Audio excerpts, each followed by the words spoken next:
No, sorry, it's Tuesday, August 10th. The curriculum committee usually goes along, but this didn't go that way.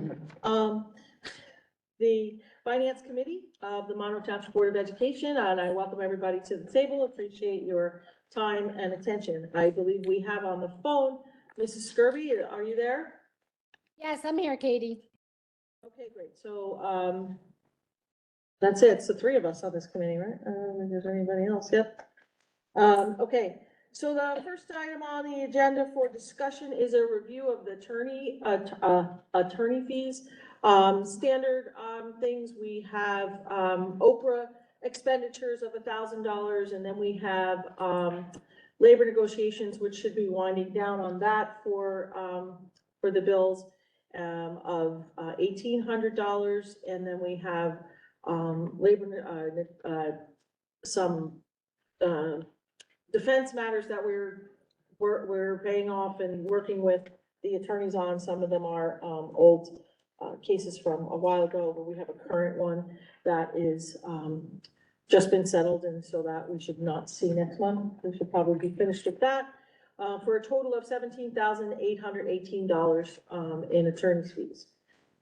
The monthly review of the bill list, we have a few items. Yes, I'm sorry. I have a Question about attorney fees. I'm so sorry.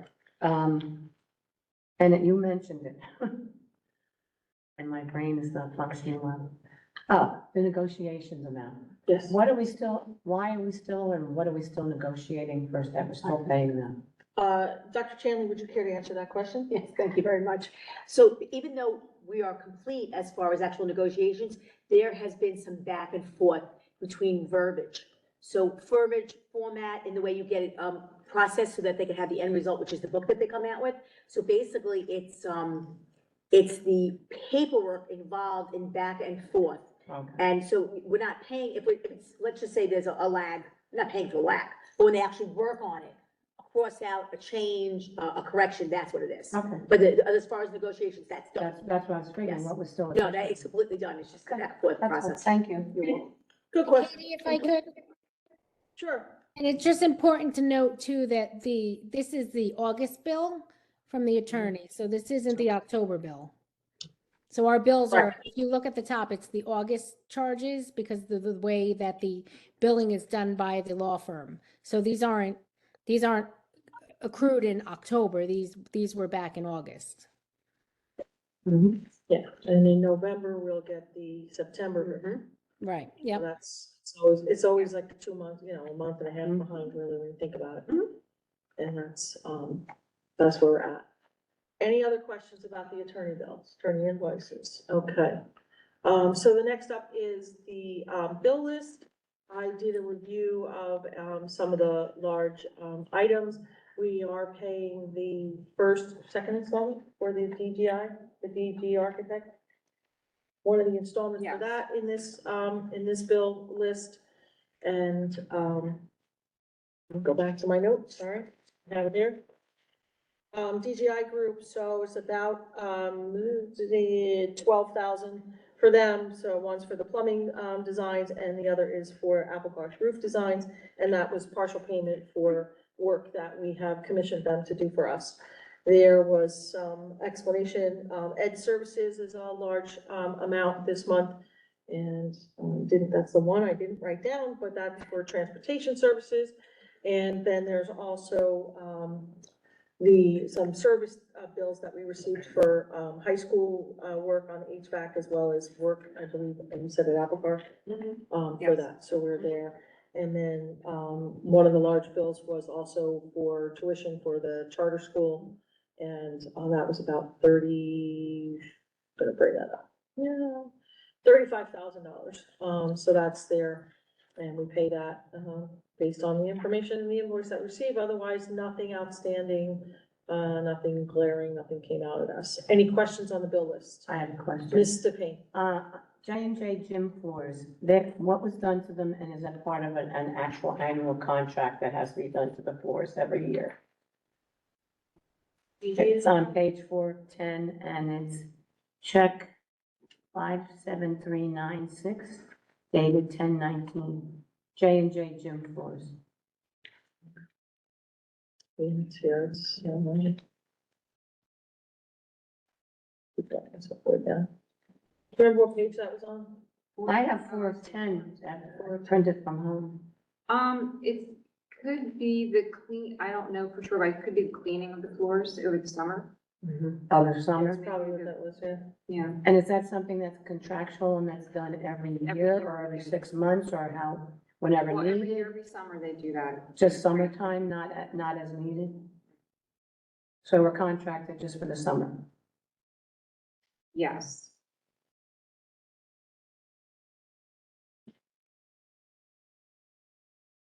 Thank you. Mrs. Skirby, can I ask that you, ask at Building and Grounds tomorrow about the gym floors? Sure, no problem. Thank you, appreciate that. Because that would be where that would have come from, was there. They make the contracts, we pay the bills, right? That's what we do here. Any other questions on the bill list? No? All right, excellent. So, next up for us is, audit update, and then you can go right into budget update. Okay, there's really nothing new to report. They're both in process. The auditors have been working off-site. And the budget, I believe the supervisors have all met and completed their, meetings there. So at the end of the month, we will, meet for our, budget defense rounds. Excellent, thank you very much. Any questions about the updates for audit or budget?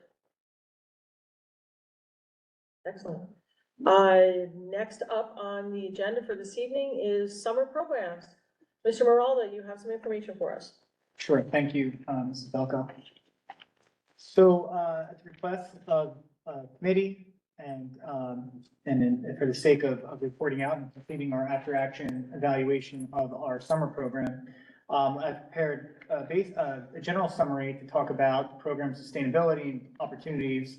And this is pursuant to the information shared at last month's curriculum committee, which conducted a SWOT analysis for how we think the program could exist in perpetuity, but also in a manner that serves the district properly.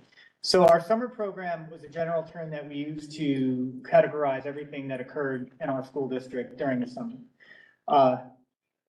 We've reduced it to 2 categorical areas, the first being summer enrichment, which describes the many camps that we ran at our high school in a variety of areas that we've talked about, from the fine practical performing arts to STEM computer science and everything in between.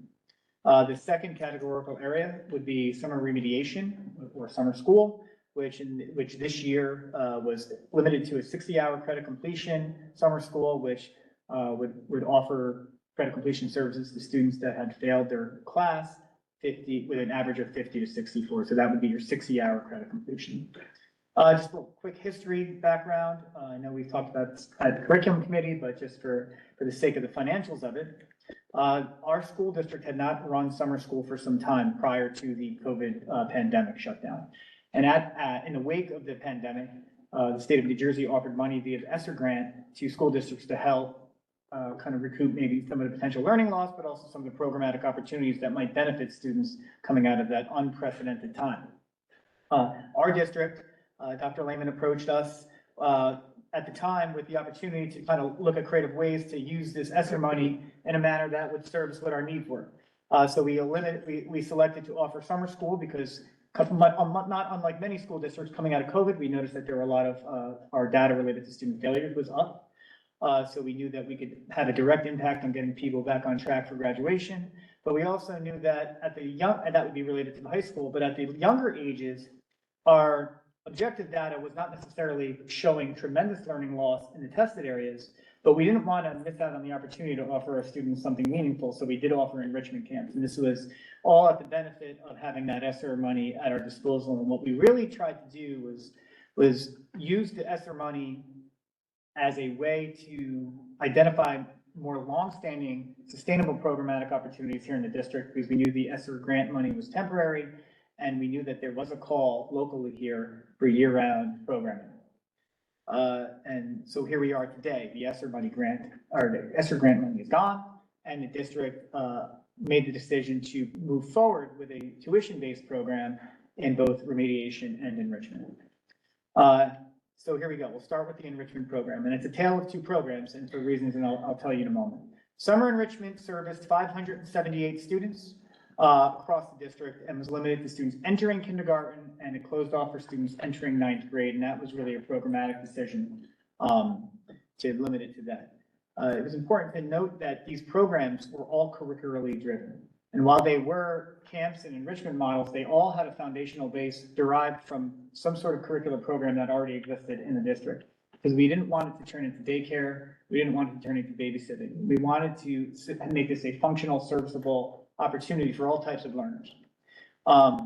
Because it ran alongside of our extended school year program, we realized that there was an exclusionary factor due to our students that were enrolled in ESY. They may not have the opportunity to participate in our enrichment camps. So what we tried to do was extend our program to take place after ESY ended, but also provide push-in support to ESY from our enrichment instructors, so our students that attended extended school year, whether it be at Oak Tree or at the high school, were given the opportunities to enjoy the enrichment program. We hired 17 teachers and support staff to help execute the program, which serves, as I mentioned, 578 students. The tuition for each enrichment program varied based on the nature of the program. Some programs were 2 weeks, some programs were only 1 week. The cost of tuition was based on the length of time, obviously, because we had to pay the teachers, but also the nature of the materials that would be required. Some programs relied on consumable materials, like the art classes and the culinary classes, where our other programs were able to benefit from sustainable, more durable materials that we can now utilize, for the foreseeable future year-round. Our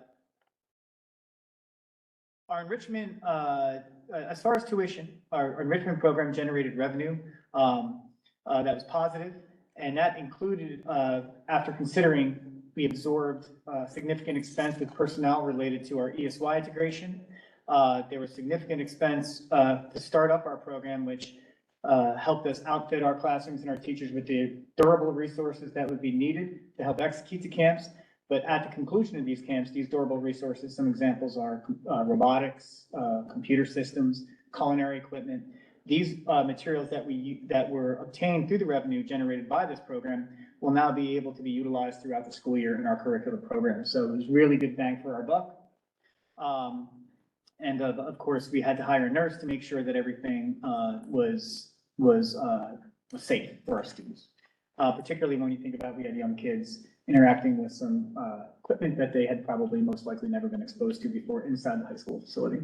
So our summer enrichment program did turn a program surplus after considering all the expenses that we incurred. Summer remediation, on the other hand, is a much different animal, because it's not something you necessarily design with the hopes of turning a positive surplus. And the reason I say that is you don't offer summer school with hoping that you sell out. That would be kind of a very absurd and kind of backwards way of thinking as school leaders. So we did have 35 students enroll in our summer school, which offered 7 classes. So it was low enrollment. However, we did have 100% of those students pass. And it is important to note that about 40%, just under 40% of the students enrolled in our summer school had some sort of unique designation and classification, whether it be special education, 504 English language learning, or any other unique circumstance that would require special services or additional services to help ensure that the students were set up for success. And obviously that all comes with additional expense. So the long and the short of it is, and I don't know, Ms. Allen does have providing me with the raw data. I do have our disaggregated version of the data. The summer enrichment program operated at a surplus of about $20,000, and that's after all the expenses and equipment and staffing and nursing. And the summer remediation program operated at a loss of about $49,000, and that includes all personnel and related expenses. So that's where we're at with regards to the financial sustainability and structure of these two programs.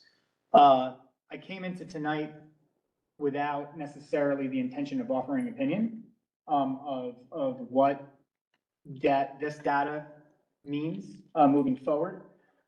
Administratively, we had discussions about how these two programs benefit the district, aside from, the black and white valuation that we provided.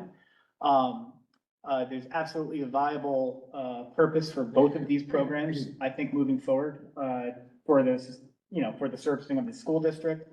I think what we're faced with now is, one, how do we want to approach remediation? I will say, having overseen both of these programs intimately for the last 3 years, I absolutely believe, and I produced this in my SWOT analysis at the last meeting, that there is room to create more operational efficiency. There could be ways with staffing and maybe even calendar management that we could find ways to reduce expenses, particularly in summer enrichment. Summer remediation is a little more difficult. We're locked into a 60-hour requirement. We still have to make sure we have certified staff, and we are offering legitimate high school credits, so we are tied to the state requirements, and we also have to make sure our students are getting learning experiences that are going to prepare them for next September. Students do also have options with summer remediation. They are allowed to take online courses outside of the district, so many of our students may be electing to do that. Our summer remediation program is in person in front of certified staff that are, Monroe staff. We only hire Monroe staff. I should also make that clear. So we believe that there's a value in our summer school, although many students may elect to take an online summer school. Summer enrichment does command a higher expenditure, but it has been proven to offer us a model that could generate sustainability and also offer the district revenue surplus that could potentially help support our programs amidst these expensive times. And as I mentioned in the last curriculum committee meeting, our programs are not getting less expensive as they become more complex and software and hardware reliant. So I'll bring you back to one of the things that I believe was one of our greater victories coming out of the enrichment program, was that through the revenue generated, we were now able to put robotic systems into pretty much every fifth grade classroom throughout the district. That would not have been able to happen if it wasn't for summer enrichment. In addition to that, our teachers that taught these courses or facilitated these courses over the summer were able to be exposed to the professional development that came with these new systems. So these are things that would traditionally have an impact on our curriculum and instruction budgets annually that our enrichment programs are now able to bring to the district. And that doesn't even consider the academic benefit. So in sum, Ms. Belko, summer enrichment has offered us a surplus of revenue, summer remediation has not. And I think where we're at now is, I feel pretty confident in an ability to improve it operationally, which should reduce and widen those respective gaps, those gaps. But I think we should look at potentially tweaking summer remediation, maybe finding a little bit more we talked about potentially using some other alternative sources, whether it be through title money or more creative ways to help sustain or reduce maybe some of the financial impact on the district to continue that program. And then, we have some other ideas about how we can help offset some of the costs in summer enrichment, including maybe moving to a year-round model, bringing some sponsorship revenue to support those programs, and so on. So that would be where we're at now. We paid our staff in accordance with the MTEA contract. So it was, that's pretty much the nuts and bolts of it. So, I'm prepared to answer any questions if you have any. Thank you. Mr. Payne. Yeah, I have a quick question regarding the remediation program. Are there other districts around that could be combined together and maybe, cut costs that way that the children could, since you're only at 35?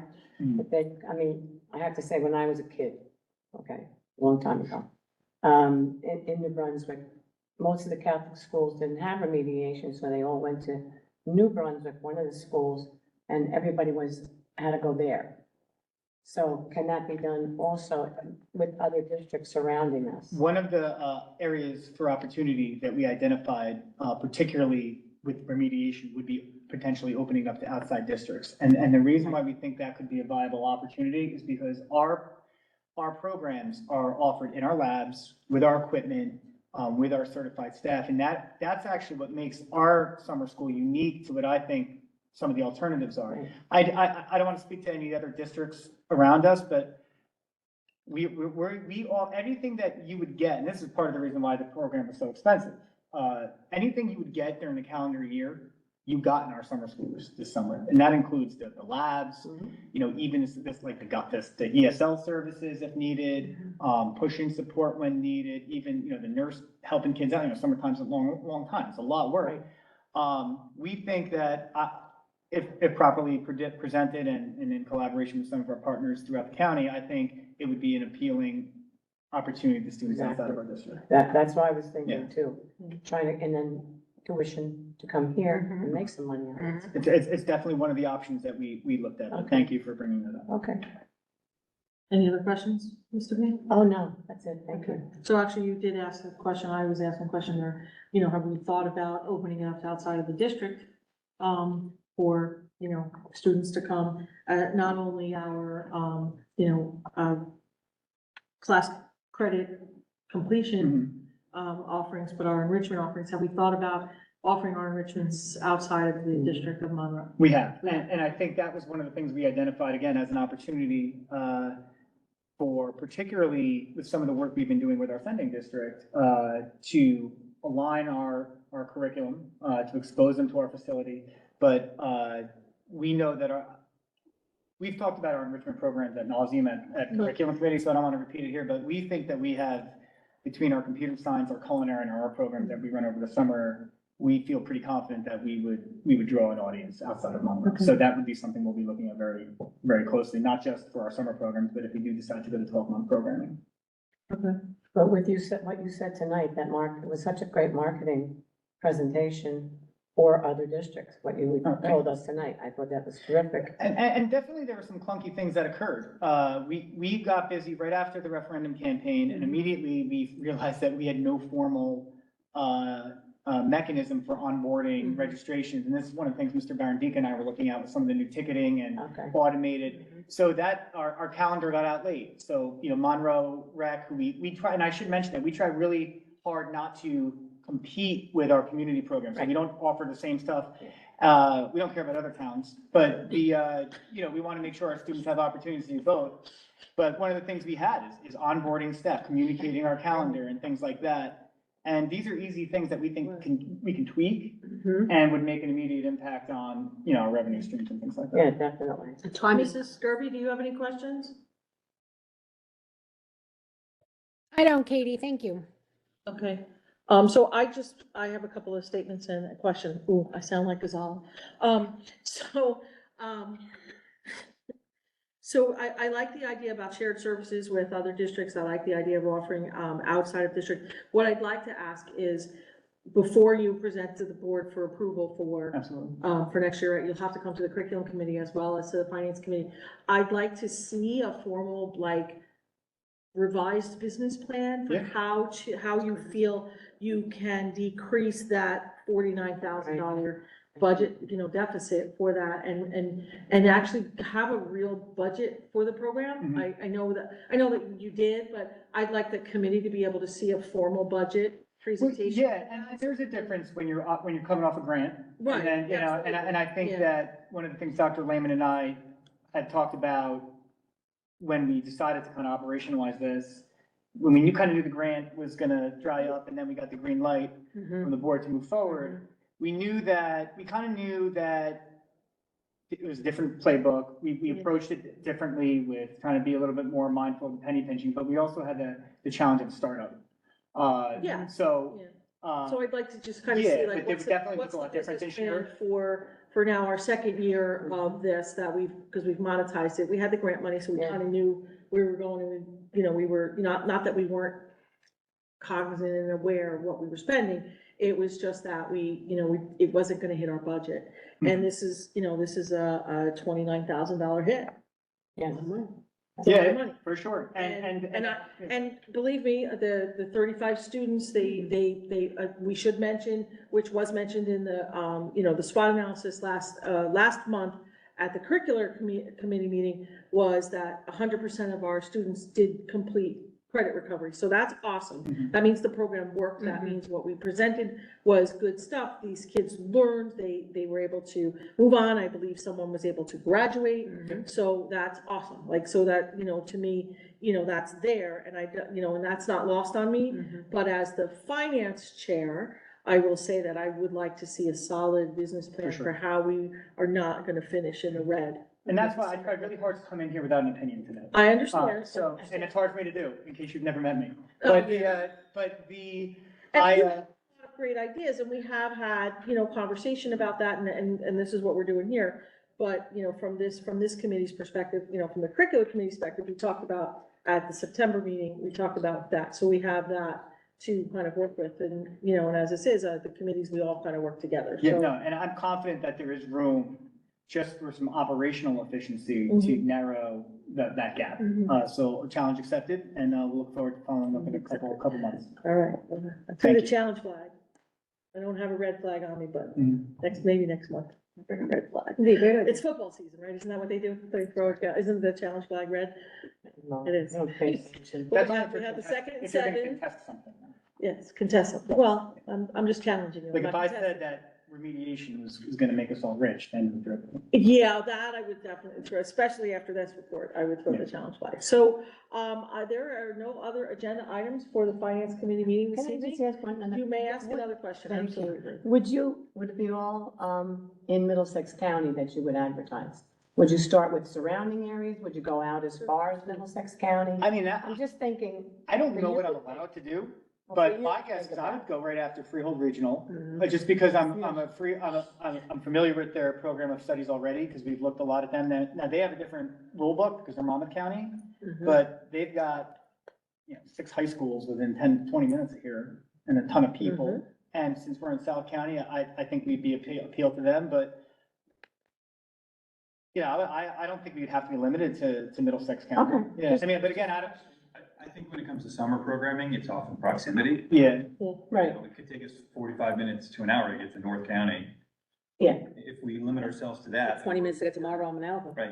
well, and I also 20 think minutes like, to get out of they're all town. going to sports afterwards or prior to, they want. In summer, it's. oh, yeah, no, summer, I know, because my grandson plays baseball, I guess, we're gonna call that for a 6-year-old. Yeah, in the summer it's all about efficiency. It's drop off, pick up. Yes. What else am I doing with my family in the summer? The other thing we didn't You mention, have a big, yeah, I know. a big task from this. But the other thing we didn't mention, which is kind of an opportunity, is we've never touched high school enrichment yet. Mhm. Which we know the enrichment model is much more favorable for revenue generation because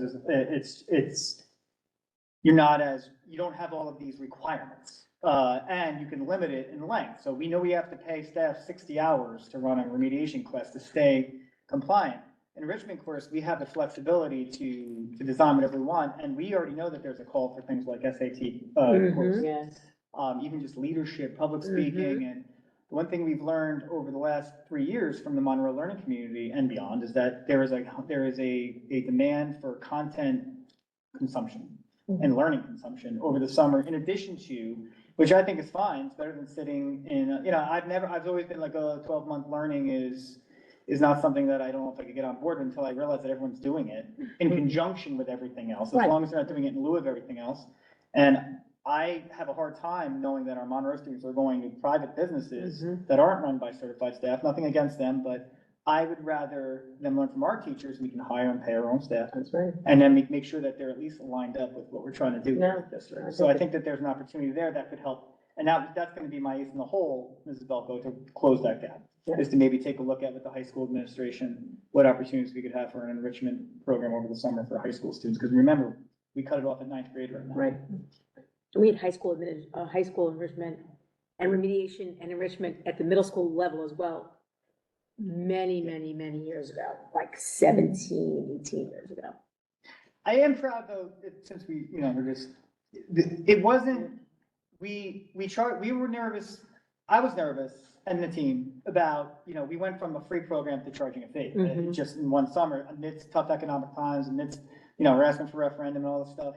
And I think that our call to the staff was this, if the parents cut a check and feel like it wasn't worth it, we're dead, it's over. And they really stepped it up.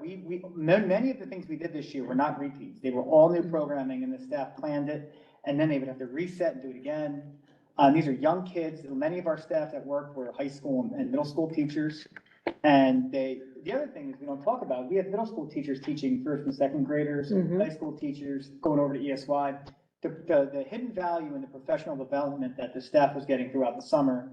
And they're working, and there's something about the culture building. We had the kids running through the school, in addition to ESY, so it supported our inclusionary efforts. And, I think that there's definitely hidden value in the program. Summer school, it's just different because there's a different objective.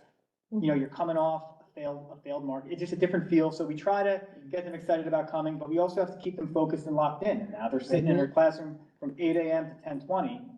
It's tough, and the teachers come in there, and teaching to a class of like 3 or 4 is not easy. When you're doing it, It's actually it's a lot harder, right? And, Teach 20, you know, we're very, absolutely. the benefit that the reason why using a grant to start a program is such a great thing, because you have flexibility and you give the staff a hand in the creation of the program, which everyone, I think we had like 45 combined MTEA members that worked with us. And all of them had a hand in the design of this program in some way or another. And we're still designing it. But I think that also feeds to some of the larger objectives that we're doing as a school district. One, it's great to hire your staff over. I'd much rather the teachers that work for me work for us over the summer than have to go wait tables or things like that, because it makes our department stronger when they're teaching their content to younger kids. And we learned about 3 brand new robotic systems this summer that we didn't know about. One of which, the Lego Spike Prime, was brought to us by a community member. And our kids had it before anyone else in the country had it, because they weren't supposed to come out until September. We got them in August. That's good. And the other thing we mentioned at curriculum was that this really was a the Lego program specifically was a perfect example of stakeholder collaboration. Mrs. Skirby was reached out to from a member of the community that had expertise in the area.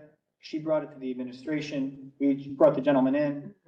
And I brought in some teachers that I had worked with in the past and a couple of administrators, and we designed a program that is cutting edge alongside of student volunteers, parents in the community, teachers and administrators. And now these Lego kits that we were acquired through the tuition are now out and about throughout the district.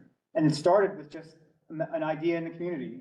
And this is kind of, you know, and I have a lot of personal attachment, obviously, to the summer program, but this is the kind of stuff that we need for the school district to continue to be competitive and grow at the same time, because it's hard to do both. And to be the forerunner of putting it out to everybody else. Yep. And they'll say, well, we got this I sent my children to Monroe. And that's where they learned it. Yeah, and the product is important. So like, we rely a lot on parents going home and saying, like, because our enrollment went throughout the summer. We only opened enrollment in like May and June. And then we kept enrolling students throughout the summer. So a lot of it was by word of mouth. We didn't do any direct mailers. We worked all through email and Facebook. And obviously we have opportunities to do more effective marketing and selling. But the word of mouth is the most important, because that tells us the parents think it's worth it to write a check to the school district. They're paying taxes. They just took their kids out of the school district, but they're gonna write a check to send them back because they believe our teachers are doing a good job. And you know, 578 individual students felt that way. To come for a week and hang with us over the summer. And that's an awesome compliment to the teachers and the programs, and they're good, and they're not, you know, again, we're not just throwing balls in the middle of the floor and Lego bricks and say play, you know, they're teaching, they're learning. They're not Mickey Mouse projects. There's something that the STEM, things that they're going to be learning. It's their future. And there's interest. Our high school teachers come in, start recruiting kids for their classes Yeah, and that's things like great. that. And it's great. And it's just cool for the other teachers to get in the facility and use the nice stuff we have here. Like you said, otherwise they'd be either home or trying to find a job for the summer. And here they are learning themselves, Oh, yeah. which is what we all do every day, and sending it back on. And we do product sampling. You know, there have been times where we picked up a kit and we're like, I don't think this is for us.